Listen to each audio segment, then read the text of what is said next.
Alors, bienvenue. Aujourd'hui, dans le fond, je vais vous parler de protéger son proche en perte d'autonomie. Alors, moi, je suis travailleuse sociale depuis plusieurs années. Je m'occupe vraiment des gens qui sont dans un processus où ils ont un proche en perte d'autonomie autour d'eux. Et puis, je les aide à passer à une étape pour qu'ils puissent s'occuper là, des finances et d'avoir les droits surtout pour s'occuper de leurs proches. Donc, aujourd'hui, je vais vous parler un peu de tous les aspects psychosociaux. C'est sûr, je suis travailleuse sociale, mais aussi des aspects légaux et un petit peu financiers autour de votre proche, puis des décisions qu'il faut prendre puis avoir en tête quand on prend des décisions pour un proche en perte d'autonomie. J'ai une présentation, mais je vais aussi un petit peu déroger, je pense, de la présentation parce que je l'ai faite dernièrement à d'autres endroits, puis j'ai eu plein de questions pertinentes, fait que je vais vous ajouter un petit peu de contenu au fur et à mesure qui sera peut-être pas nécessairement toute dans la présentation, mais restez à l'affût. Je pense que ça va vous aider. Donc, on va voir un peu, dans le fond, la pertinence de faire des démarches pour votre proche sur le plan légal. Le moment propice, c'est pour entreprendre des démarches pour s'occuper un peu plus légalement, puis des soins, puis des finances et des biens de votre proche. Je vais vous parler de l'homologation du mandat de protection, puis je vais aussi vous parler à ce moment-là peut-être des autres mesures de protection que vous pourriez mettre en place pour votre proche. OK? Et ensuite, je vais vous parler des documents nécessaires pour faire les procédures, puis des alternatives s'il n'y a pas de mandat. Je vais vous terminer en vous parlant un petit peu de ce que moi je peux faire pour vous aider dans cette situation-là à la clinique maintenant. Et il y aura un petit moment pour la conclusion et les questions. Donc, voilà. Moi, c'est ça, je suis Laurence Sainte-Mère, je suis travailleuse sociale, je suis fondatrice propriétaire de la clinique maintenant. J'accompagne les familles qui vivent des grandes épreuves depuis plus de 10 ans. Puis un des éléments que j'aime vraiment, particulièrement dans mon travail, c'est d'aider les gens à comprendre ce qui leur arrive, puis de prendre le temps, c'est ça, de discuter avec eux de ce qui les préoccupe le plus. Aller à la rencontre des gens, bon, moi, je trouve ça passionnant. C'est sûr qu'aujourd'hui, pour des raisons de confidentialité, je ne peux pas vous voir malheureusement. J'aurais aimé avoir cette énergie-là, puis cette communication-là avec vous. J'aurais aimé ça voir vos yeux. Ça m'aurait aidé, mais bon, c'est correct. On va se garder un moment à la fin pour les questions. Puis aussi, dans le fond, n'hésitez pas à m'écrire, à me téléphoner si vous voulez que je réponde à des questions qui n'ont pas été répondues ou vous voulez avoir des précisions sur votre situation en particulier, ça va me faire plaisir là, de vous répondre. N'hésitez pas. Donc, voilà, la conférence là, d'aujourd'hui, c'est ça, une occasion pour comprendre les mécanismes qui permettent de vous faciliter la vie en tant que proche aidant. OK? C'est que ça va vous permettre de mieux vous accompagner, puis soutenir, puis protéger votre proche en perte d'autonomie avancée. Voilà, bonne conférence. Alors, moi, ce que je voulais vous parler, c'est vraiment, c'est quand le bon moment, dans le fond, pour débuter un processus d'homologation de mandat ou de débuter à juste commencer à se dire, est-ce que je devrais m'occuper plus étroitement de, des biens de la personne, de ses soins? Quand est-ce que je devrais commencer à me dire, il faut peut-être que je commence à prendre d'autres types de décisions pour mon proche, puis que ça commence à être le moment. Fait que, dans le fond, je voulais voir un peu avec vous euh, les deux côtés de la médaille, un peu quand on pense à un proche qui est en perte d'autonomie. Dans le fond, il y a le côté, il faut le voir comme si c'était deux faces d'une même pièce de monnaie, OK? Il faut que vous le pensiez, un de côté, votre proche, vous, comment qu'il est votre proche, puis vous, aussi votre rôle de proche aidant. OK? Euh, on va commencer par votre proche en perte d'autonomie. OK? C'est des situations dans lesquelles les oublis, ils deviennent de plus en plus importants, de plus en plus fréquents, surtout. Quand il y a une diminution du jugement qui est présent, euh, quand c'est ça, les gens commencent à prendre des moins bonnes décisions, ou moins bien réfléchir qu'avant, quand il y a aussi une perte d'intérêt. Donc, une perte d'intérêt pour des choses que les gens aimaient faire auparavant, que ce soit d'aller manger avec des amis, faire un sport que la personne a toujours pratiqué, des actes, de la lecture qu'elle a toujours faite avant, ou des jeux de mémoire, ou un jeu de cartes qu'elle aimait beaucoup. Quand les gens commencent à avoir une perte d'intérêt pour des choses qu'ils aimaient auparavant, je trouve que ça, c'est un des signes qui peut nous alerter. La désorientation dans tous les sens, ça peut être un autre élément. Ce que je veux dire, c'est la désorientation dans le temps. Est-ce qu'on est le matin, l'après-midi? Est-ce que c'est le temps de manger? C'est pas le temps de manger, c'est le temps de dormir. Tu sais, quand les gens sont désorientés comme ça dans le temps, mais aussi dans les lieux physiques, ils ne savent pas où ils sont, des éléments vraiment importants comme ça. Ça, c'est des signes qui commencent à se passer quelque chose vraiment important. Tous les changements d'humeur, les changements de personnalité, ça en fait partie. Je pense que c'est des signes qui peuvent vraiment vous alerter. Puis tout ce qui est le vécu de difficulté. La difficulté à apprendre des nouvelles notions, à prendre des nouvelles informations. Ça aussi, c'est des éléments qui devraient vous alerter. Je pense que si je me trompe pas, si je dis que je pense que la plupart des gens qui sont à la clinique mémoire sont dans une situation où votre proche est plutôt en début de maladie. Probablement qu'il peut encore prendre des décisions. Il y a peut-être des oublis. Il y a peut-être des fois un petit peu de perte d'intérêt, ou des fois ils sont un peu mélangés dans le temps ou dans l'espace, mais c'est pas nécessairement fréquent ou important. C'est c'est la personne elle peut être au début de la maladie, puis continuer de pouvoir s'occuper quand même de ces choses, malgré des petites difficultés. Elle peut quand même continuer de prendre des décisions sur ses soins. Donc, là, on n'est pas dans une situation où on, on doit s'occuper, on peut aider, soutenir la personne dans ses décisions. On peut être là pour lui rappeler des choses, ou lui expliquer des formulaires, lui répéter, reformuler.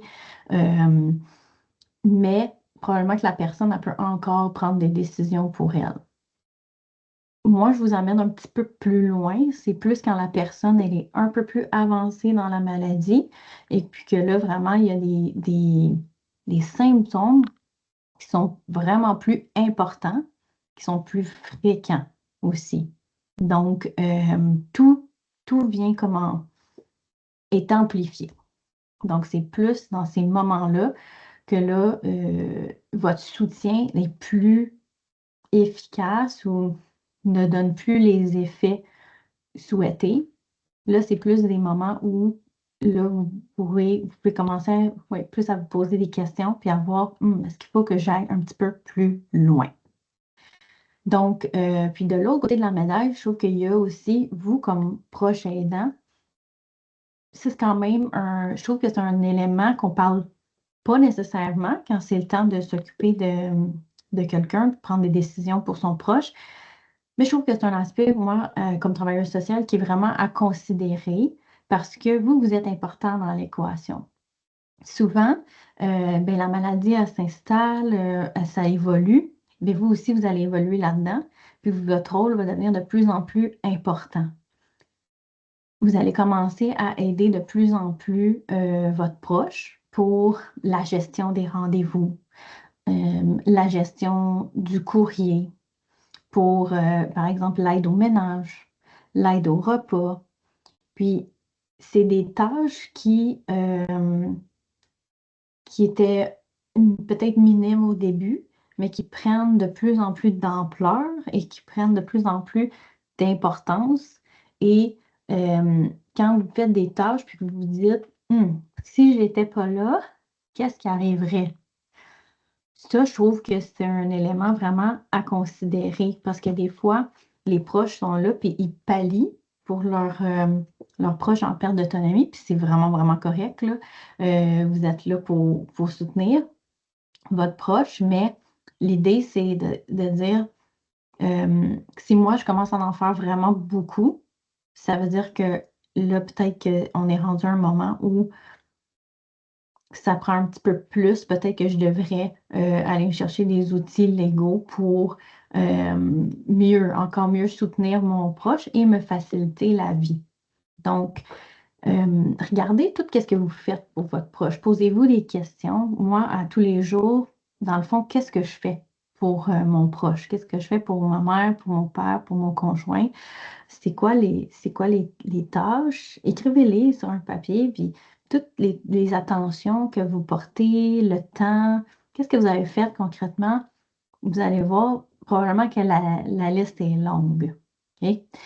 Puis au-delà de ça, au-delà du temps concret ou des tâches concrètes que vous faites pour votre proche, je trouve qu'un des éléments qui est à considérer, c'est vous, si vous êtes inquiet pour votre proche, que vous trouvez qu'il est c'est plus la personne qu'elle était. Vous dites, si je n'étais pas là, mon Dieu, est-ce que la personne en serait en sécurité? Donc, ça, c'est important de le prendre en considération. Puis, évidemment, c'est ça, tous les éléments de sécurité, dangerosité. Ça, c'est vraiment important. Dans le fond, c'est si je quitte mon domicile, puis est-ce que la personne, je suis inquiète qu'elle se serve du four? Est-ce que je serais inquiète qu'elle s'ébouillante? Est-ce que je serais inquiète, tu sais, qu'elle chute? Donc, ça aussi, c'est tous des éléments qui nous amènent à réfléchir où est rendue la personne dans la maladie, puis est-ce qu'elle est dans un état un petit peu plus avancé qu'il faut aller peut-être de l'avant dans d'autres démarches. C'est au-delà d'être proche aidant dans le quotidien, est-ce que je dois me munir de d'autres outils pour la soutenir. Donc voilà, je voulais vous faire un petit peu les deux côtés de la médaille. Euh, je voulais vous parler ça, de la pertinence d'entamer des démarches plus officielles pour protéger un proche. OK? Euh, avant que j'aille dans l'autre diapositive, je voulais vous parler, dans le fond, l'idée d'entamer des démarches plus officielles, si on peut dire, pour protéger un proche. L'idée, c'est que, dans le fond, quand une personne, elle arrive plus difficilement à prendre des décisions pour elle-même, pour ses biens, pour s'occuper de soi, vous l'aidez, vous la soutenez, puis c'est très noble, mais c'est encore mieux de le faire avec les outils légaux, avec avec un accord, une autorisation légale pour que vous ne vous mettiez pas dans le trouble. OK? Premièrement, il y a ça. Parce que moi, j'ai déjà vu des gens signer des documents à la place de leurs proches et ça peut les mettre dans l'embarras très sérieusement. OK? Donc, il y a plusieurs choses que vous pouvez faire pour vous occuper de votre proche. Puis, c'est là que je voulais, peut-être je vais arrêter la présentation euh, ou je le laisse comme ça, c'est pas grave. Parce que je voulais vous parler, dans le fond, de tout ce qui peut être, dans le fond, qui peut être pris en considération quand vous voulez vous occuper de votre proche. on va y aller sur le côté de la personne. Quand vous voulez vous occuper de quelqu'un, il va y avoir des décisions à prendre pour ses soins. OK? La personne, c'est ses soins, puis comment qu'elle s'occupe d'elle-même dans une journée, dans le fond. Est-ce que la personne est capable, tu sais, de, de gérer sa journée, gérer sa routine, euh, organiser sa vie et prendre des décisions pour ses soins. OK? Quand vous êtes dans un moment où vous dites, je crois que mon proche ne prendrait pas des bonnes décisions pour ses soins ou ne voit plus ce qu'il faut faire pour s'occuper d'elle. Je vais vous donner un exemple. C'est la personne qui a, mettons, une infection à un pied ou une blessure, mais qui ne voit plus la pertinence d'aller consulter le médecin ou l'infirmière pour soigner les plaies, traiter l'infection, qui ne voit pas la pertinence, mettons, de prendre la médication ou des antibiotiques pour traiter une infection. Là, ça, on commence à être dans des réflexions autour des soins et de la personne. Puis là, c'est vraiment, là, c'est important de commencer à s'en soucier. C'est de se dire, ouais, là, je pense que mon proche est peut-être plus dans un moment où il peut prendre des bonnes décisions pour ses soins, puis sa santé. OK? Ensuite, il y a toute l'organisation de sa vie. Tu sais, la personne elle va avoir des, euh, des choses à prendre soin. Mettons une maison où elle va avoir de l'entretien à faire, mettons, sur sa maison, sa voiture. Puis là, il y a des gens, quand ils avancent dans la maladie, à un certain moment, trouvent plus ça important. OK? Oh, la réparation du toit, c'est pas grave. Ça coule, le toit, ça dérange pas. L'auto a besoin, plus, les freins sont plus bons. Bon, là, ils ne pensent plus à ça. Ils ne veulent plus faire ça ne les intéresse pas de prendre les rendez-vous nécessaires ou de contracter les services nécessaires pour s'occuper de leur bien. Ça, c'est quand même aussi une situation comme préoccupante. Euh, c'est pas nécessairement bon de laisser traîner ça puis de ne pas s'occuper de ces choses. Fait que ça, c'est un autre aspect qui devrait comme vous inquiéter. Et le dernier élément, c'est tout en lien avec les finances, les biens de la personne. Si la personne ne sait plus combien d'argent elle a à la banque, comment son argent est dépensé, qu'est-ce qu'elle fait avec ses placements, si elle n'a plus d'inquiétude, plus d'intérêt, pose plus de questions, ne s'en préoccupe plus. Puis ça aussi, ça peut être questionnant. Tu sais, il faut que quelqu'un s'occupe de ça pour votre proche. Tu sais. Souvent, les gens ils ont passé toute leur vie à accumuler un patrimoine, à accumuler des choses. Puis, c'est important comme proche que vous assuriez que ce qu'elle a accumulé, cette personne-là, dans sa vie, ben, ça continue d'être bien fait, puis de protéger son patrimoine.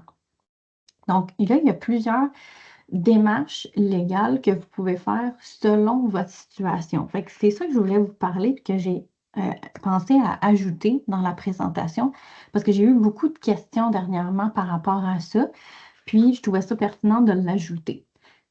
Donc, si la personne, elle a peu de choses à gérer, OK? Elle a juste, des fois, les gens m'appellent puis me disent, mais moi, ma mère, elle a juste sa régie des rentes, c'est tout. Elle n'a rien d'autre, elle n'a pas de placement, elle n'a pas d'immeuble, elle n'a rien. Est-ce que je dois faire une procédure d'homologation de mandat de protection? Pas nécessairement. Fait que ce que vous pouvez faire pour vous occuper de votre proche qui a uniquement, admettons, une pension à gérer, c'est que vous pouvez faire l'administration des prestations par un tiers. OK? Je vais le répéter pour ceux, s'il y en a qui prennent des notes, c'est l'administration des prestations par un tiers. Si vous n'avez que ça à gérer pour votre proche, vous pouvez, dans le fond, téléphoner au programme public pour vous inscrire sur leur registre. Puis souvent, c'est qu'ils vont vous demander de remplir un certain formulaire. Et dans ce formulaire-là, dans le fond, ça va vous donner accès à administrer l'allocation, mettons, la pension de la régie des rentes ou la pension de votre proche. Et vous allez pouvoir la gérer pour elle, pour être sûr que ça soit bien administré. Fait que ça, je vais vous nommer les programmes d'habitude qui sont admissibles. C'est la Régie des rentes du Québec, le programme de la sécurité de vieillesse, le programme d'aide sociale ou de solidarité sociale, la pension relative aux anciens combattants et des pensions spéciales du service de diplomatie. Donc, les services diplomatiques. Donc, ça, si votre parent n'a que ça, vous pourriez peut-être faire cette démarche-là. OK? Pour les gens qui sont dans une situation où ils veulent seulement aider leurs proches à faire des petites transactions, et pour les couples mariés, OK, vous pouvez utiliser le mandat domestique. OK? Le mandat domestique, ce que ça prévoit, c'est que vous pouvez faire des achats de vêtements pour votre proche, avoir certains achats de médicaments, d'aliments, payer des frais de logement ou gérer certains meubles, payer de l'électricité, le chauffage. Ça, c'est des petites transactions courantes, dans le fond. Ça, vous pouvez le faire à l'aide du mandat domestique. OK? Ce n'est pas pour les couples qui sont en union, qui sont en conjoint de fait. Ça ne fonctionne pas. Si vous êtes conjoint de fait, vous ne pouvez pas faire ça. OK? Donc, ça, c'est les programmes que vous pouvez faire. Si votre proche est au début de la maladie, un peu comme on se disait plus tôt, je pense qu'il y a beaucoup de gens là, de la clinique mémoire, justement, qui sont en début de maladie, puis qui aimeraient avoir du soutien de leurs proches, mais que ça soit reconnu. OK? Si la personne est encore capable de consentir, quand même surveiller ces choses, qu'elle est quand même est encore apte, vous pouvez utiliser la procuration.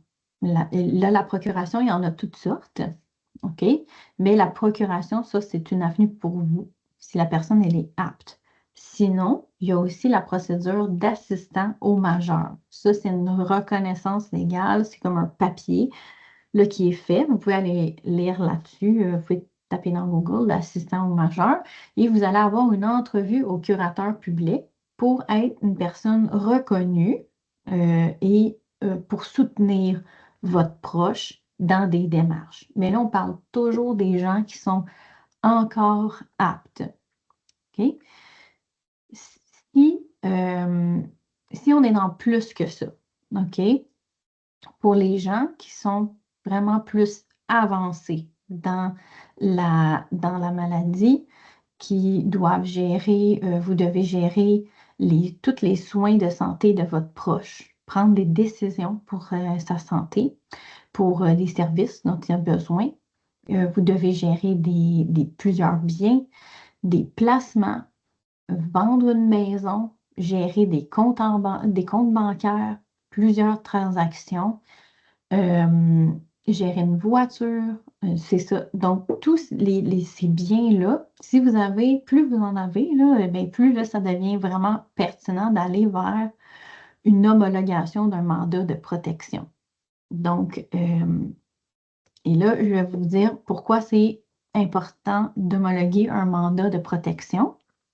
Parce que d'abord, c'est votre responsabilité en tant que mandataire. En entamant cette démarche-là, ben, vous respectez les volontés de votre proche, les volontés qu'il avait écrites dans son mandat de protection. Le mandat de protection, ben, c'est comme un guide pour vous. OK? C'est un mandat, c'est un document qu'on a préparé chez le notaire quand on était apte à le faire, qu'on avait toute notre tête, toute notre logique. On est allé chez le notaire pour préparer un document qui s'appelle le mandat de protection. Et dans le fond, c'est un papier dans lequel on laisse des instructions, OK, des préférences, ses volontés sur ce qu'on veut qui nous arrive, puis comment on veut que nos choses soient gérées la journée où on est, on est plus en mesure de s'occuper de soi, de s'occuper de sa personne et de s'occuper de ses biens. OK? Donc, le mandat, ça va vous servir de guide.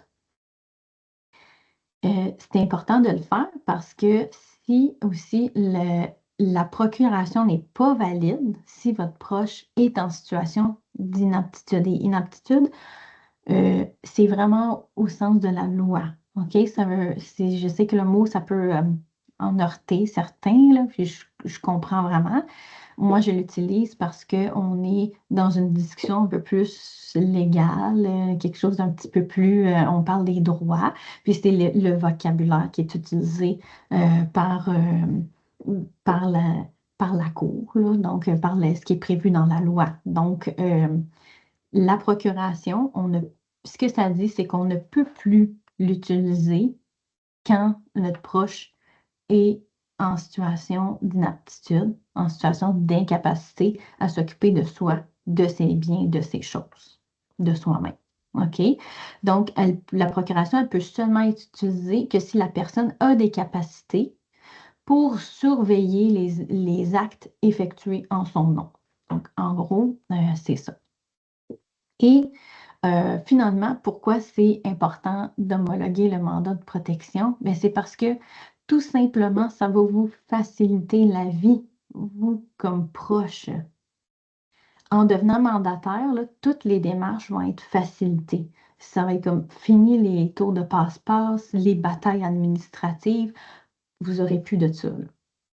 Ça va vous aider à vous occuper de votre proche. OK? Ça va être vraiment plus facile quand vous allez téléphoner pour faire des changements d'adresse auprès du gouvernement, gérer des placements, modifier de la documentation, demander, avoir des accès à des notions des informations de santé de votre proche. Ça va vous aider aussi à faire équipe avec le personnel qui s'occupe de votre proche, peut-être l'équipe médicale autour de votre proche. Ça va vraiment faciliter la vie à tout le monde. Donc, ça, c'est les principales raisons pour homologuer un mandat de protection. Alors, c'est quoi le processus d'homologation de mandat de protection? Eh bien, je vous l'ai fait, essayer d'être imagé un peu. Donc, il faut mandater un juriste. Il faut avoir une évaluation médicale. Il faut avoir une évaluation psychosociale. Il faut faire toute la procédure juridique. Et à la fin, vous recevez le jugement. OK? Donc, en gros, les étapes d'une homologation, c'est vraiment un travail d'équipe entre le notaire, le médecin et la travailleuse sociale. OK? Tout le monde travaille ensemble avec vous, avec votre proche. Votre proche, il va être rencontré plusieurs fois, OK, pour cette procédure-là. Dans le fond, le médecin et la travailleuse sociale doivent attester de l'inaptitude de votre proche et le juriste, le plus souvent un notaire, va prendre ces preuves-là et les déposer à la cour pour que vous receviez le droit d'utiliser le mandat de protection. OK? Fait que le document que vous avez fait, que votre proche a fait chez le notaire, c'est comme un plan. OK? C'est un plan qui doit être exécuté en temps et lieu, s'il y a lieu. Et quand le moment est venu, dans le fond, il faut que vous alliez chercher l'autorisation de la Cour pour pouvoir utiliser le document. Donc, on va parler des documents et des informations requises pour l'évaluation. je vous en ai parlé un petit peu, il va y avoir une évaluation médicale qui est nécessaire, une évaluation psychosociale, ça c'est une évaluation par une travailleuse sociale, et ça va vous prendre un mandat de protection. OK? Dans le fond, ça va vous prendre le mandat de protection de votre proche. Si jamais vous êtes dans la situation où vous dites, eh mon Dieu, mais moi, je ne sais pas si mon proche a un mandat de protection, j'en ai aucune idée, on n'a jamais parlé de ça. Ou je le sais que mon parent en a un, par exemple, mais j'ai aucune idée c'est où. Ou ça arrive parfois aussi que les gens, en raison de leur Alzheimer ou leur démence, ont carrément juste détruit les documents. Ça arrive. Et puis, c'est pas un souci, OK? C'est vraiment pas un problème. Le notaire, lui, va faire une recherche de mandat. Donc, c'est dans son travail, c'est déjà prévu. Même si vous avez la copie à la maison, le notaire il est obligé de faire des recherches pour être sûr qu'on a le bon document, puis qu'on utilise le dernier qui a été fait. Des fois, les gens en ont fait plus qu'un, ça peut arriver, ont révisé leur mandat en cours de vie parce qu'ils l'avaient fait il y a 30, 40 ans, donc ils sont retournés il y a 5 ans pour le mettre à jour. Ça se peut. Donc, dans tous les cas, pas de panique, là, si vous ne savez pas il est où ou si vous ne le retrouvez pas, le notaire, il va s'occuper de chercher là, le document. OK? L'évaluation, juste voir après. Oui, OK. L'évaluation médicale, il y a beaucoup de gens qui viennent vers moi et qui me disent ah, ben ça, c'est déjà fait, on l'a, là, l'évaluation médicale, c'est vraiment correct. Dans le fond, l'évaluation médicale, c'est oui, probablement que votre proche a déjà été évalué, il y a peut-être déjà un diagnostic, il y a sans doute plein de types d'évaluations qui ont été faites par le médecin, mais pour une homologation de mandat de protection, on parle vraiment d'une évaluation spécifique. Ça, c'est vraiment évaluation médicale dans le cadre d'une homologation de mandat. Et c'est un document très spécifique qui se retrouve sur le site du curateur public que le médecin doit remplir. Donc, souvent, à moins qu'on lui ait demandé directement, ce document-là, il n'est pas fait, là. C'est le fait d'entamer la procédure euh, qui va faire en sorte que le médecin va aller remplir ce document-là spécifiquement. Si le médecin connaît bien votre proche, il devrait pouvoir le remplir. Si votre proche n'a pas de médecin, il y a toujours l'option d'aller vers le privé et de demander à un médecin au privé de faire cette évaluation-là aussi. Il y a cette possibilité-là. Sinon, il y en a aussi qui ont des suivis, il y a des gens qui ont des suivis avec des gériatres. Les gériatres aussi peuvent remplir ce document-là. Puis souvent, on me pose la question, est-ce que c'est mieux que ce soit rempli par le médecin ou par le gériatre? Ça dépend, les deux sont valides. Dans le fond, autant que ce soit le médecin ou le gériatre, moi, ce que je dis, c'est que si vous avez les deux et qu'il faut choisir, ben, choisissez le médecin qui connaît le mieux la situation de votre proche, puis celui qui le connaît le mieux aujourd'hui. Donc, parce qu'on prend une photo aujourd'hui, dans le fond de la situation. Alors, c'est ça qui. Mais dans tous les cas, le médecin ou gériatre, les deux sont habilités à remplir le document. OK? L'évaluation psychosociale, c'est vraiment, ça c'est fait par une travailleuse sociale et vous pouvez sans doute l'avoir au CLSC. Ça s'offre par le CLSC. Donc, euh, mais ça doit être fait par des travailleurs sociaux qui ont l'acte réservé pour faire ce type d'évaluation-là. Donc, pour ceux qui ont des services au CLSC, vous pouvez demander à la travailleuse sociale, si vous avez une travailleuse sociale dans votre dossier, si elle peut faire l'évaluation psychosociale. Et c'est vraiment l'évaluation psychosociale dans le cadre d'une homologation d'un mandat de protection. OK? Parce que les travailleurs sociaux font aussi d'autres types d'évaluations psychosociales. Mais là, on veut encore une fois celle vraiment spécifique pour l'homologation de mandat de protection. OK? Donc, il faut lui demander si elle peut le faire. Certaines peuvent le faire, certaines ne peuvent pas le faire. Et aussi, vous pouvez lui demander dans combien de temps ça va être fait. et quand est-ce que vous allez pouvoir avoir la copie? Parce que ça, c'est des questions qui sont quand même importantes à savoir parce que tout ce processus-là, ça prend quand même plusieurs mois. Donc, il faut que vous sachiez quand est-ce que vous allez pouvoir avoir accès à ce document-là. Donc, quand est-ce qu'il va y avoir la possibilité de faire cette évaluation-là. Alors, n'hésitez pas à demander. Comme ça, vous allez avoir l'information juste pour prendre la bonne décision. Et si elle ne peut pas le faire ou si vous ne voulez pas passer ou vous n'avez pas de service au CLSC, eh bien, il y a le privé aussi qui peut vous aider. Donc, moi, à la clinique maintenant, je peux vous aider avec ça, sans problème, pour les évaluations psychosociales. Alors, moi, j'ai une équipe aussi spécialisée là-dedans qui font ça depuis des années. Donc, on est plusieurs là, maintenant à travailler sur les évaluations psychosociales. C'est ça qu'on fait à l'année. Donc, voilà, on peut vous aider avec cette partie-là. Et voilà, le mandat, ben, on en a parlé tantôt.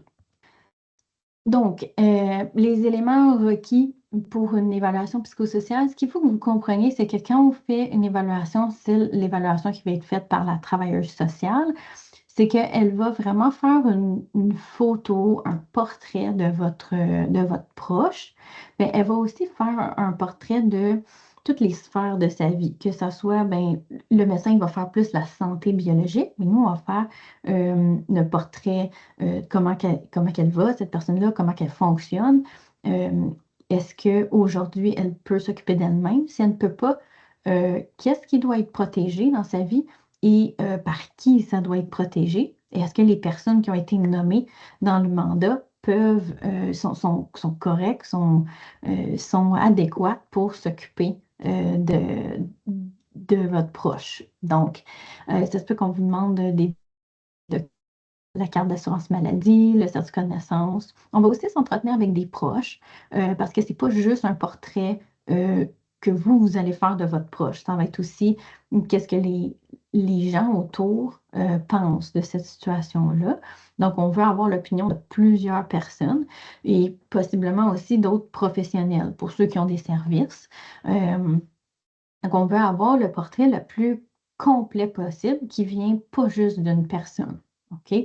On va aussi vous demander l'état des dépenses et des revenus parce qu'il faut aller aussi justifier, vu que c'est un document qui s'en va à la cour, dans le fond, qu'est-ce qu'on a à protéger? Est-ce qu'on a des placements? Est-ce qu'on a une maison? Est-ce qu'on a une voiture? Qu'est-ce qu'on va devoir aller protéger? C'est pour ça qu'on demande ça avec donc la liste des actifs, des passifs, les sources de revenus. Donc, on va vous demander toutes sortes d'informations. Ne vous inquiétez pas, on n'est pas, les travailleurs sociaux, nous, on n'est pas en lien avec Revenu Québec, là, on ne donne pas ça à personne. C'est vraiment pour avoir un document le plus complet possible qui s'en va à la cour.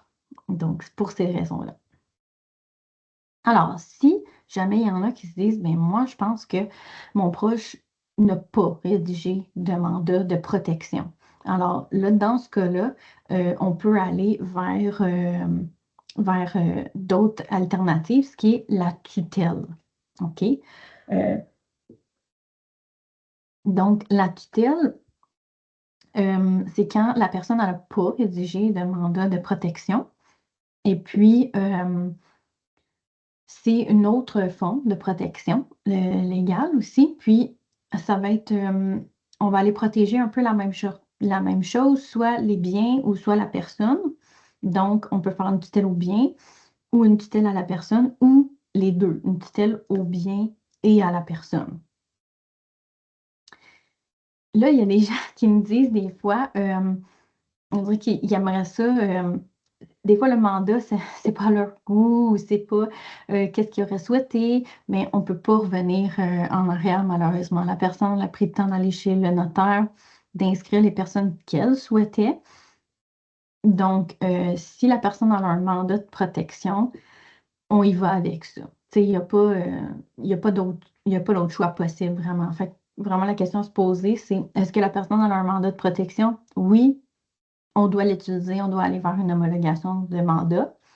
Puis si c'est la personne n'a pas de mandat de protection, donc non, L'autre question après, c'est est-ce qu'il y a des proches qui souhaitent s'occuper de la personne concernée? Oui. Donc, on fait une tutelle privée, c'est-à-dire vous allez devenir le tuteur ou la tutrice de votre proche. Puis si vraiment il n'y a personne autour du proche, là, donc on va vers où des gens n'ont pas envie ou ne veulent pas le faire ou il n'y a pas de proche disponible ou en bonne santé pour le faire. C'est possible que ça devienne une tutelle publique. Ça, c'est tout ce qui est curatelle, curateur public. Donc, c'est là que ça s'en va. Tous ceux qui ont déjà entendu les, les termes là, curatelle publique, tout ça, c'est le vocabulaire a évolué là, au fil des ans, puis les lois ont un peu changé. Fait que maintenant, ça se peut que vous ayez déjà connu quelqu'un qui était sous la curatelle, mais dans le fond, aujourd'hui, c'est une tutelle publique. Donc, c'est tout simplement ça que je voulais vous dire par rapport à ça, pour pas que vous soyez mélangés. Donc, voilà. Sinon, je voulais terminer, je vais vous terminer en vous parlant un peu de ma clinique. Moi, dans le fond, comment je fonctionne, ben, je voulais vous dire d'abord un peu que moi, la clinique, ce que je souhaite le plus, c'est que les gens, ils viennent vers moi pour, je leur simplifie la vie. OK? Fait que je priorise l'écoute, j'essaie de toujours travailler dans les droits, les respects des droits, de maximiser l'inclusion, faire preuve d'empathie, orienter vers des solutions. Fait que moi, je suis là dans le processus pour que vous passiez à travers sereinement, euh, pour que vous puissiez poser vos questions, que vous ayez réponse à toutes vos questions. Puis, quand on est dans ce processus-là, il y a plein de questionnements qui viennent avec ça. Puis moi, je soutiens toutes les familles là-dedans à travers un groupe de soutien. Donc, ça, c'est tout au long du processus. Les gens peuvent participer à ça, puis ils repartent toujours avec des petits outils, des, des, euh, des trucs pour se faciliter la vie dans cette situation qui est souvent quand même assez lourde et prenante, qui peut être assez difficile, celle de s'occuper d'un proche en perte d'autonomie. Donc, je fais ça. Et puis, aussi, j'aide les gens vraiment aussi sur le plan administratif à mettre toutes les choses en ordre. Fait que c'est plus qu'une évaluation. Des fois, j'aide les gens à les référer vers un notaire de confiance s'ils n'en ont pas et préparer les aider dans les, les tâches administratives, la préparation des documents, comment aller chercher telle évaluation, comment aller chercher l'évaluation médicale. Alors, moi, j'aide les gens vraiment là-dedans. Alors, c'est vraiment un peu différent là, comme service. Euh, voilà, alors écoutez, j'espère que ça vous a quand même éclairé un peu plus sur qu'est-ce que vous pouvez faire pour vous occuper de votre proche en perte d'autonomie avancée. Quels sont vos outils, par quoi vous pouvez commencer. Si, là, j'imagine si c'était nouveau pour vous aujourd'hui, probablement que ça fait beaucoup d'informations. Donc, vous pouvez aller sur mon site Internet pour aller télécharger mon guide sur c'est quoi les étapes, comment ça fonctionne, une homologation de mandat. On parle toujours de vraiment des situations des gens qui sont en perte d'autonomie avancée. Puis, je vous ai aussi quand même laissé des petites. Je voulais aussi vous parler des gens qui ne sont pas tout à fait rendus là. Vous avez eu un peu des informations sur qu'est-ce que vous pouvez faire d'autres alternatives en attendant pour soutenir votre proche. Donc, voilà, si vous avez des questions, vous pouvez m'appeler. Ça va me faire plaisir de m'entretenir avec vous. Alors, voilà, fait que je pense qu'on serait rendu au moment de la période de questions, si vous avez des questions. Une question aussi, qu'est-ce qui arrive quand la personne n'a pas de proche?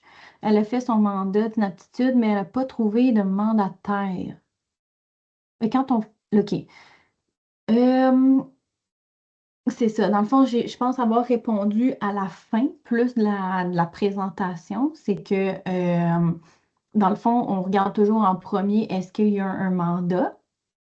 Puis, dans le fond, est-ce qu'il peut être utilisé? Souvent, il y a des mandataires, mais il y a aussi des mandataires substituts. C'est vraiment rare qu'il y ait juste une personne là, qui est inscrite dans ce document-là. Généralement, les notaires, ils prévoient que si notre plan A ne fonctionne pas, ben, on va aller vers le plan B, vers le plan C. Donc, il y a plus qu'une personne. Mais si, admettons, ça est déjà arrivé dans une situation, la dame, elle avait tous ses frères et sœurs étaient décédés, c'était la plus jeune de la famille, elle n'avait pas d'enfants, elle n'avait pas de mari, il n'y avait plus vraiment de... Il restait vraiment, vraiment personne, mais c'est ça, on va vers... là, on irait vers une tutelle publique pour s'occuper de la personne. Donc, puis là, ici, la dame, elle a écrit, mais moi, je commence à avoir la maladie d'Alzheimer, donc je ne peux pas être mandataire pour elle. Je comprends. Euh, aussi, puis là, c'est pas par rapport à cette dame-là spécifiquement, ça peut être en général. Ça se peut aussi que vous dites, ben moi, je ne sais pas, je serais capable de m'en occuper combien de temps de mon proche. Tu sais, peut-être que ça serait pas très long, mais tout est mieux que ce soit le public qui s'occupe de vous. Donc, vous pouvez dire, ben là, je suis correct, par exemple, là, je sais pas cette personne-là, mais là, aujourd'hui, je me sens correct, je pourrais le faire, mais peut-être pas pour longtemps. Mais c'est pas grave, vous pouvez faire le temps que vous pouvez. Si c'est quelques semaines, quelques mois, ce sera déjà ça. C'est déjà mieux que ça soit euh, le gouvernement, là. Donc, je sais pas, je sais pas si ça répond à la question. Oui, il faut pas trop, ouais, effectivement, c'est ça, il faut pas trop attendre avant de débuter les démarches parce que c'est ça, c'est un processus judiciaire. OK? Fait que qui dit processus à la cour dit quand même beaucoup de temps. OK? Fait que ça va prendre du temps pour avoir une évaluation médicale, ensuite l'évaluation de la travailleuse sociale, ensuite le notaire a des choses à faire, des significations à faire, et ensuite ça s'en va à la cour. Puis là, combien de temps à la cour? Ça dépend des délais dans le district là, que vous êtes en ce moment, puis ça dépend des fois du moment de l'année. Donc ça, c'est le juriste qui le sait, mais ça peut prendre entre comme 3 et 6 mois d'attente à la cour, plus les démarches avant. Donc, selon si le médecin ou la travailleuse sociale a rempli les documents, bien, à quel moment, c'est plus là que vous pouvez gagner du temps. Dans le fond, c'est vraiment plus au début du processus que vous allez gagner du temps. Donc, plus vite le médecin répond, plus vite la travailleuse sociale fait son évaluation. C'est là que vous allez gagner du temps. Ensuite, le notaire, c'est toujours, peu importe, ça va toujours être à peu près le même nombre de temps. Puis l'attente à la cour, ça va être l'attente à la cour, là. Tu sais, il n'y a pas moyen vraiment d'écourter ça, à moins que vous ayez une situation d'urgence, là.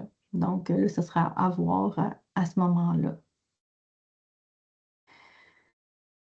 Donc, sinon, après, il y a des questions. Si la personne n'a pas les sous pour faire homologuer le mandat, il faut voir avec le public si au CLSC, ils peuvent faire la démarche, comme je vous disais.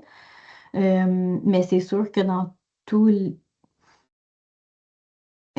les cas, ça va vous prendre le notaire. Fait que même si vous avez la travailleuse sociale, le médecin, que ça ne vous coûte rien avec le public, il faut quand même payer le, le notaire. Donc, il faut quand même prévoir ce coût-là. Euh, c'est très délicat, c'est ça. Si la personne ne peut pas le faire, le mandat, ben, souvent ça complique les choses. Fait que ça peut être compliqué. Il faut voir à l'entourage s'il y a quelqu'un qui peut euh, défrayer les coûts, quelque chose comme ça. Ça dépend qu'est-ce qu'il y a à faire, mais euh, des fois, ça peut mettre un peu la personne dans l'embarras là, si elle a des choses à gérer. Donc, pour pour l'homologation, qu'est-ce qu'il y a des coûts? C'est qu'il faut que vous pensiez qu'il y a Ça dépend si vous allez avec le privé ou avec le public, mais dans tous les cas, c'est plusieurs heures d'honoraires professionnels. Fait que dans le fond, c'est difficile de se prononcer sur un coût vraiment précis parce que ça dépend des professionnels, là. Mais que ce soit le médecin, le notaire et la travailleuse sociale, en tout, ils vont travailler environ une cinquantaine d'heures à eux trois pour faire toutes les tâches reliées à une homologation de mandat. Donc, quand même, ça peut être avec des honoraires professionnels, là, que ce soit des médecins, travailleurs sociaux, notaires.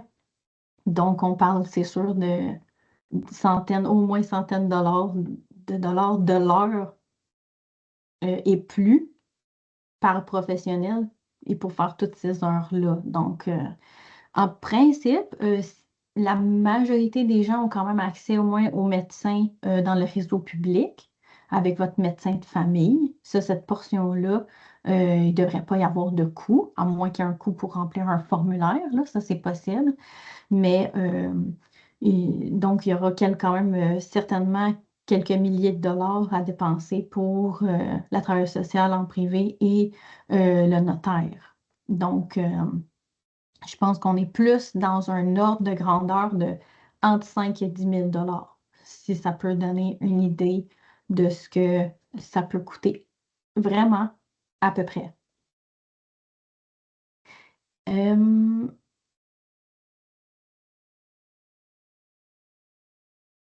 oh mon Dieu, je n'ai pas compris tout à fait la dernière question. Est-ce qu'on peut mettre deux mandataires? Je pense que c'est ça la dernière question. Euh,